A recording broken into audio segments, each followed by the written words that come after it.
Nashukuru wale walikuwa kwa ajili ya maneno yangu hata ni machache. Sina maneno mengi. Naibu mkuu wa polisi Bwana Eliud Lagat, wewe ndiwe uliyetumana watu wako ma-DCI waje nyumbani, waje wachukue mwanangu ili wamlete Nairobi.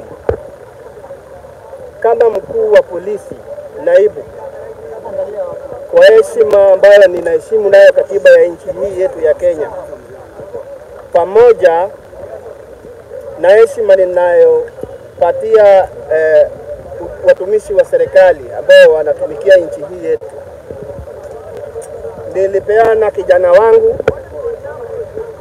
kwa heshima hiyo mkononi mwako, maana nilipata habari kupitia kwa watu uliowatuma waje wamchukue yeye.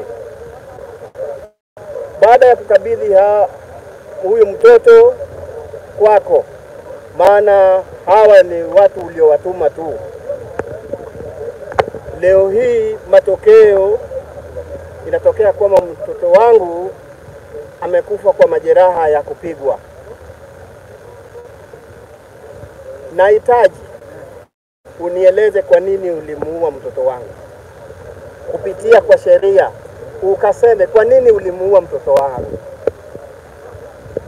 Alikukosea nini ambayo inagharimu kifo chake? Watu wanaongea kuhusu mambo ya ufisadi, hata ni wengi kabisa katika nchi hii yetu. Kwa nini mtoto wangu peke yake asulubiwe kwa ajili ya neno la ufisadi ambayo inahusu nchi nzima, abebe na ni mtoto wangu mmoja wa kipekee? Sasa nimebaki mkono mtupu. Nana atanielekeza katika maisha yaliyobakia? Mtoto wangu nimemsomesha kwa taabu katika kaunti ya Kilifi kwa kazi ya Kware, nikijinyima kwa ajili ya mtoto wangu kusoma.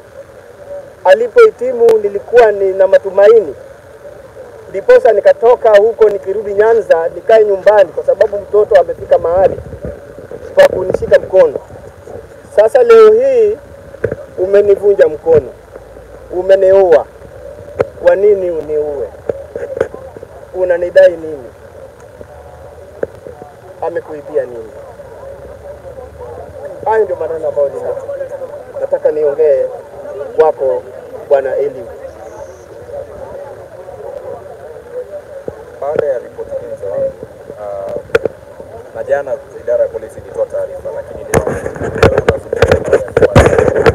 kweli ambao ulifanyikia mtoto wako, ukipata nafasi ya kuzungumza na utawala wa taifa, kwa rais wa polisi Kanja, ushazungumza na Bwana Lagat, wale ambao wanafanya upelelezi kama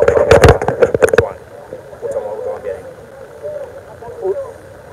Mimi nataka niongee kuhusiana na mambo ripoti ambayo nilipata kwa police station ya kwamba ilikuwa ni ya uongo, kutokana na uchunguzi uliotokea leo. Niliambiwa ya kwamba mtoto wangu amejigonga kwenye ukuta. Nauliza swali, huku kwenye makwapa pia unaweza kufika kwenye ukuta huko juu kwa kugongwa? Huko kwenye kishogo na kwa magoti, haya anaweza kufika huko kwenye ukuta huko juu kunakoonekana damu? Habari hizi zinamwendea tunayempenda rais wetu wa nchi hii. Tafadhali mzee wa nchi, tusaidie, nisaidie kama mwananchi anayetoa ushuru pia, na angalia haki kuwatendea wanyonge, sababu boma langu hata ilipigwa picha hata kabla kijana wangu kuondoka. Wakaona kwamba huyu ni mfukara, hawezi kujitetea. Kwa hivyo lolote tunaweza kumfanyia mtoto wake ili kwamba iwe suluhu namna hiyo. Hiyo haibariki. Hiyo ni laana. Hiyo ni laana. Hiyo ni laana. Tusaidie.